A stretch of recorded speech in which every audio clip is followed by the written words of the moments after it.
Good morning વિદ્યાર્થી મિત્રો, આજે આપણે ધોરણ 7માં સંસ્કૃત વિષયમાં પ્રથમ સત્રમાં આપણે જોયું પહેલું વંદના જોયું, બરાબર. હવે આપણે આજે ચિત્રપદાની જોઈશું, ચિત્રપદાની 1 અને 2. જો આપણે વંદના જોઈ હતી, બરાબર છે. હવે આપણે ચિત્રપદાની જોઈએ છીએ. 1 થી 3 ચિત્રપદાની આપેલી છે, બરાબર છે. વંદના પણ તમે જોઈએ છે વિડીયો, બરાબર. આપણે હવે ચિત્રપદાની જોઈએ. ચિત્રપદાની 1. વિદ્યાર્થી મિત્રો, ચિત્રપદાની એટલે શું? તો ચિત્રો દ્વારા દર્શાવાતા શબ્દો.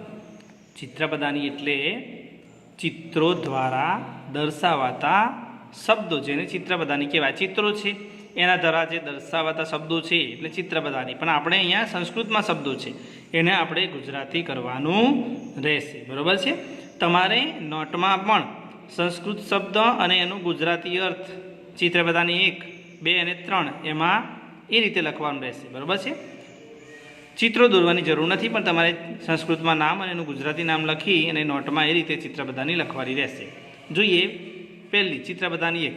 એમાં પહેલું ચિત્ર જોઈએ, ખુરશીનું ચિત્ર દેખાય છે. આપણે જોઈએ તો ખુરશી છે. અહીંયા લખ્યું છે આસંદહ.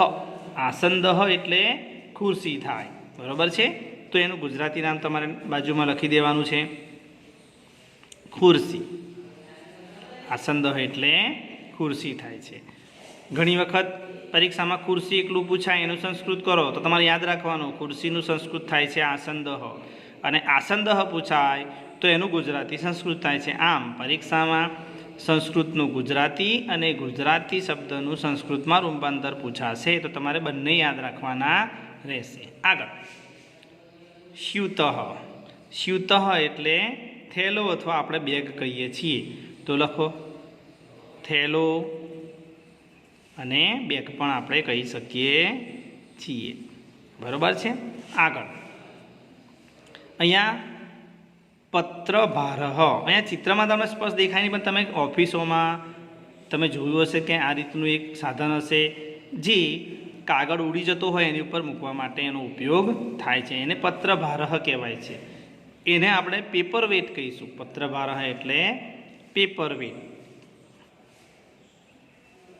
પેપર વેટ કાગળ ઉડેના તેના ઉપર મૂકવાનું સાધન પણ આપણે કહી શકીએ, પણ એ લાંબુ છે એટલે એને ટૂંકમાં આપણે પેપર વેટ પણ કહીશું. પેપર એટલે કાગળ ને વેટ એટલે વજન, કાગળ ઉપર મૂકવાનું વજનિયું, બરાબર છે, એમ પણ કહી શકાય છે. આગળ સમીકરહ. ચિત્રમાં જોઈને તમને ખ્યાલ આવી ગયો છે. સમીકરહ એટલે ઇસ્ત્રી. તો સમીકરહ એટલે ઇસ્ત્રી. સમીકરહ એટલે ઇસ્ત્રી લખવાની છે. ભ્રમણભાષઃ. દરેક લોકો એનો ઉપયોગ કરે છે. તમે પણ મોબાઈલમાં જ અત્યારે આ વિડીયો જોતા હશો, તો એ મોબાઈલને સંસ્કૃતમાં શું કહેવાય? તો ભ્રમણભાષઃ, બરાબર છે. તમે બધા વિદ્યાર્થી મિત્રો જ્યારે ભેગા થાવ ત્યારે મોબાઈલની વાત કરો તો મોબાઈલ શબ્દ વાપરવાને બદલે આપણે સંસ્કૃતમાં અમુક શબ્દો વાપરીએ, જેમ કે ઇસ્ત્રી ઘરમાં કરો તો સમીકરહ એમ વાપરી શકો છો શબ્દો. ઘરમાં મોબાઈલની વાત ચાલતી હોય તો ભ્રમણભાષઃ એ શબ્દ એટલે મોબાઈલ ફોન. ભ્રમણભાષઃ એટલે મોબાઈલ ફોન.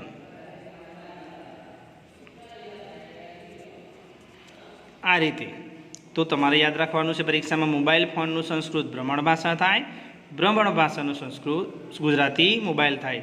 પર્વતઃ એટલે પર્વત અથવા પહાડ. પર્વત એટલે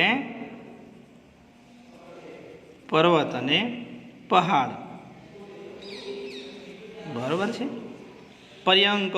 પર્યંકઃ એટલે તમે બધા પલંગમાં સૂઈ જાઓ છો ને, એને પર્યંકઃ એટલે પલંગ. પર્યંકઃ એટલે પલંગ, બરાબર છે. પલંગને સંસ્કૃતમાં પર્યંકઃ કહેવાય છે અને પર્યંકને ગુજરાતીમાં પલંગ કહેવાય છે. કટઃ. કટઃ એટલે ચટાઈ. કટઃ એટલે ચટાઈ અથવા એને સાદડી પણ આપણે કહી શકીએ છીએ. સાદડી નીચે આપણે પાથરીને બેસીએ છીએ ને એ. કટહ એટલે ચટાઈ, સાદડી. પરીક્ષામાં ચટાઈ પૂછાય તો તમારે એનું સંસ્કૃત કટહ કરવાનું, બરાબર છે. દંડદીપ. દંડદીપ દરેકના ઘેર હશે, રાત્રે તેનો ઉપયોગ કરીએ છીએ. દંડદીપ એટલે ટ્યુબલાઇટ. શું કહેવાય એને? ટ્યુબલાઇટ.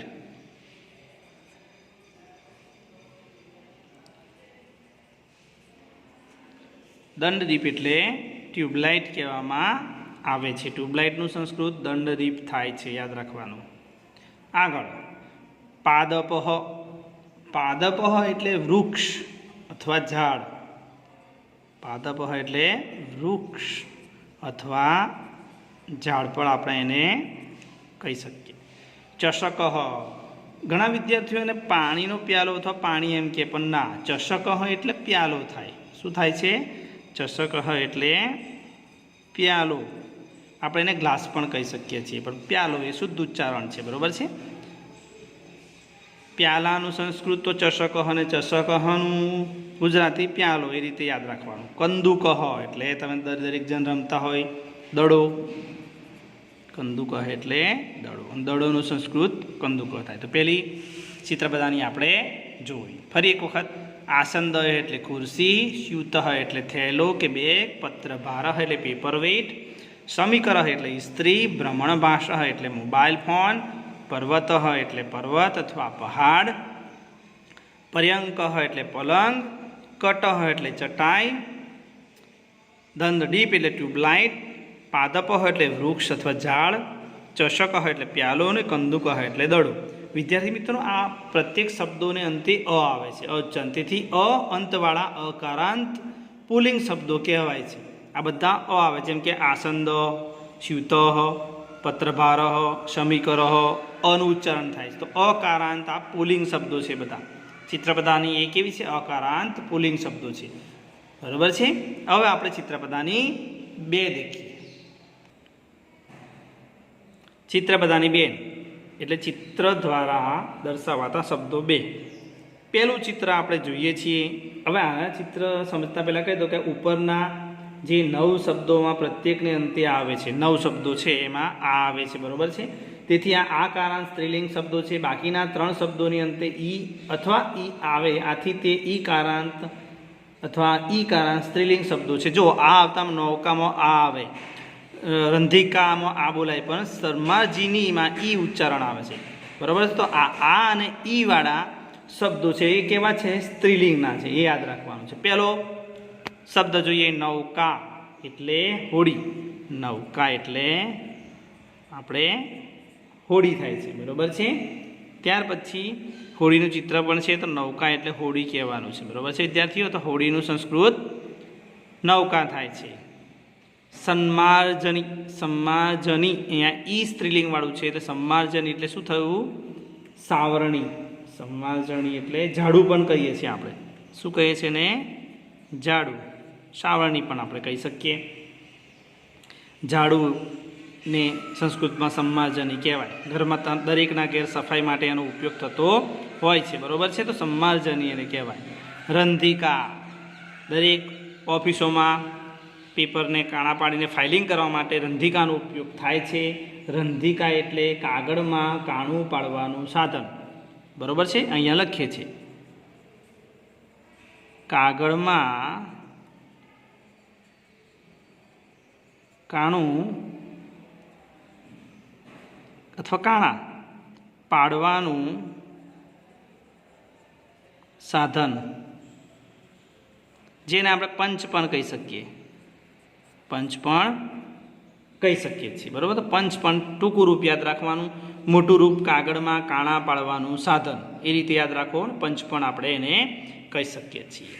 આગળ માપિકા. દરેક પાસે હશે, બરાબર. દરેક વિદ્યાર્થી પોતાના કંપાસમાં, દફતરમાં રંધિકા, માપિકા રાખતા હશે. માપિકા એટલે ફૂટપટ્ટી. માપિકા એટલે ફૂટપટ્ટી, બરાબર છે. તો ફૂટપટ્ટીને સંસ્કૃતમાં માપિકા કહેવાય, તમારે યાદ રાખવાનું, બરાબર છે. ગુજરાતી અર્થને સંસ્કૃત બંને.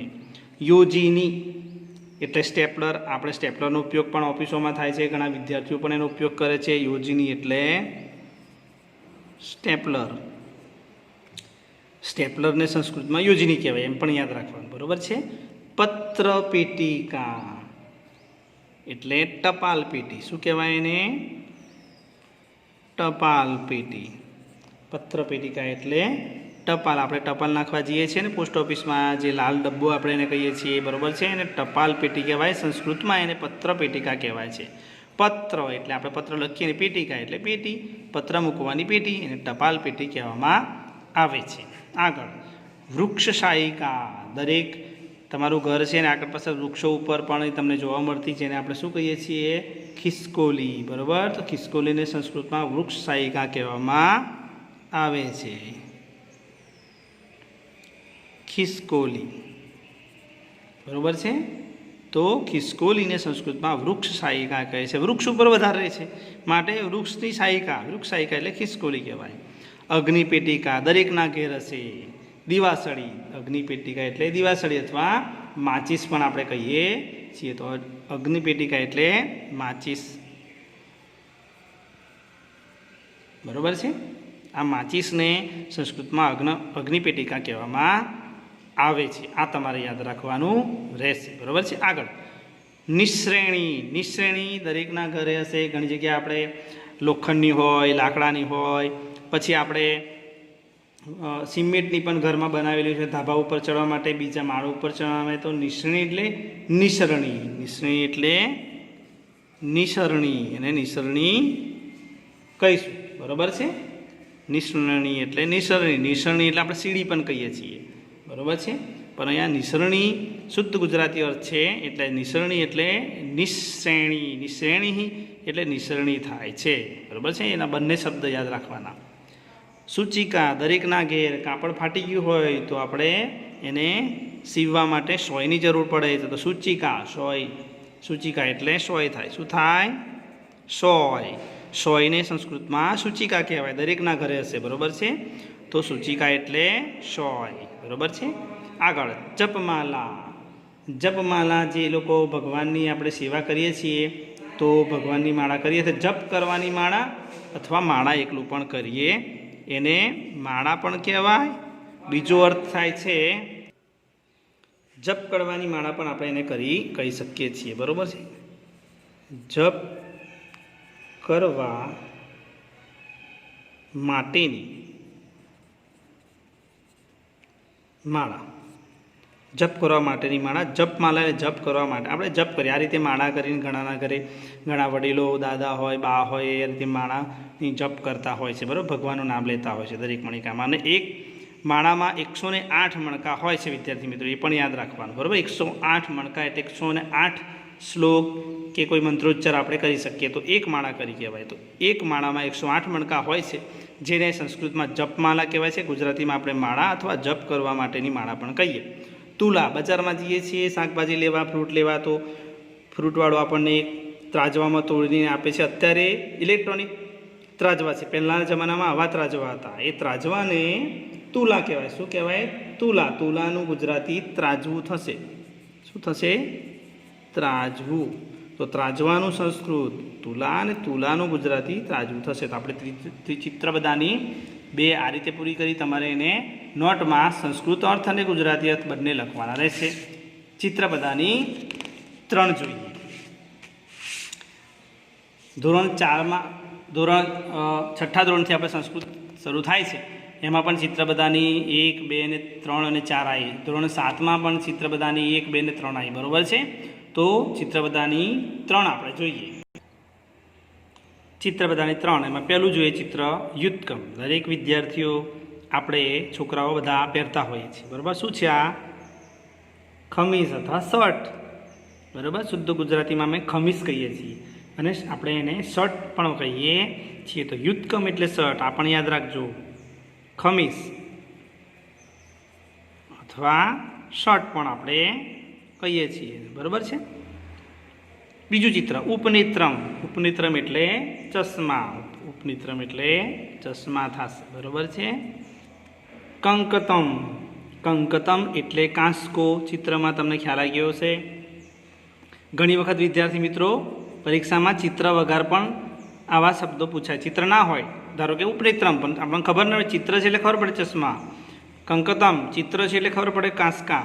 બરાબર, અથવા કાંસકો આપણે. પણ ચિત્ર જ ના હોય તો એટલા માટે યાદ રાખવાનું કાંસકાનું સંસ્કૃત કંકતમ થાય, ચશ્માનું સંસ્કૃત ઉપનેત્રમ થાય, ખમીસ અથવા શર્ટનું સંસ્કૃત યુદ્ધકમ થાય. એ રીતે પણ યાદ રાખવાનું છે.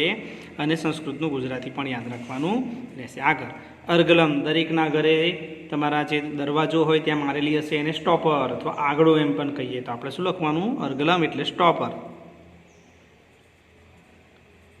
સ્ટોપર બરોબર છે. પર્ણમ એટલે પાન અથવા પાંદડું. પાંદડું બરોબર છે. વ્યંજનમ, આપણે અત્યારે ગરમી લાગે છે, વ્યંજનમ ચાલુ કરીએ એટલે કે વ્યંજનમ એટલે પંખો. વ્યંજનમ એટલે પંખો થયો બરોબર છે. ત્યાર પછી આમ્રફલમ, બધાએ ઉનાળામાં બહુ ખાધી. શું? કેરી. આમ્રફલમ એટલે કેરી થાય છે, આપણે યાદ રાખવાની છે. કેરીની સંસ્કૃતમાં આમ્રફલમ કે આમ્ર એટલે કેરી, ફળ એટલે કેરી, ફળ. આમ્રફલમ એટલે કેરી. ગૃહમ, દરેકનું ઘર હોય છે. ગૃહમ એટલે ઘર બરોબર છે. સંગણકમ, ખાસ યાદ રાખવાનું છે, જેનો સૌથી વધારે આપણે અત્યારે ઉપયોગ કરીએ છીએ એવું સંગણકમ એટલે કોમ્પ્યુટર. આપણે કોમ્પ્યુટરને સંસ્કૃતમાં સંગણકમ કહેવામાં આવે છે. આ યાદ રાખવાનું છે, પરીક્ષામાં ખાસ પૂછાય છે. આગળ તમારે જીવનમાં પણ આવા શબ્દો યાદ રાખવાના. એક તો શર્ટ છે, પંખો, કોમ્પ્યુટર છે, કેરી છે, અને તમને આગળ જશો કોઈ ઇન્ટરવ્યૂ આપવા ત્યાં કોઈ પણ શબ્દો તમને સંસ્કૃતમાં પૂછી શકે છે. અથવા કોમ્પ્યુટરને સંસ્કૃતમાં શું કહેવાય તો તમારે યાદ રાખવાનું સંગણકમ. સંગણકમ એનું ઉચ્ચારણ થાય સંગણકમ, ડ નથી આ બરાબર, અનું ઉચ્ચારણ છે. તો સંગણકમ એટલે કોમ્પ્યુટર થાય. હવે દ્વારમ એટલે દરવાજો. દ્વારમ એટલે દરવાજો, આપણા ઘરે હોય ને દરવાજો, એ દરવાજો. દ્વારમ એટલે દરવાજો. ફેનકમ, દરેક જણ સ્નાન કરતી વખતે અથવા નાતી વખતે આપણે એનો ઉપયોગ કરીએ છીએ. ફેનકમ એટલે સાબુ, કપડાં ધોવામાં પણ વપરાય છે, વાસણ ઘસવામાં પણ વપરાય છે. ફેનકમ એટલે સાબુ. વાતાયનમ, ઘરમાં આપણે ઠંડક લાવવા માટે બારીનો ઉપયોગ કરીએ છીએ બરાબર. આમ વાતાયનમ એટલે બારી થાય છે. શું થશે? બારી બરાબર છે. ફરી એક વખત જોઈ લઈએ. યુત્કમ એટલે ખમીસ, શર્ટ. ઉપનેત્રમ એટલે ચશ્મા. કંકતમ એટલે કાસ્કો. અર્ગલમ એટલે સ્ટોપર. પર્ણમ એટલે પાંદડું. વ્યજનમ એટલે પંખો. આમ્રફલમ એટલે કેરી. ગૃહમ એટલે ઘર. સંગણકમ એટલે કોમ્પ્યુટર. દ્વારમ એટલે દરવાજો. ફેનકમ એટલે સાબુ. અને વાતાયનમ એટલે બારી થાય છે બરાબર છે. તો વિદ્યાર્થી મિત્રો, તમારે ચિત્ર બધાની 1, 2 અને 3 ચલવી છે, એ તમારી નોટમાં વ્યવસ્થિત લખી દેવાની. એનો સંસ્કૃત અર્થ અને ગુજરાતી અર્થ બરાબર છે. ઓકે.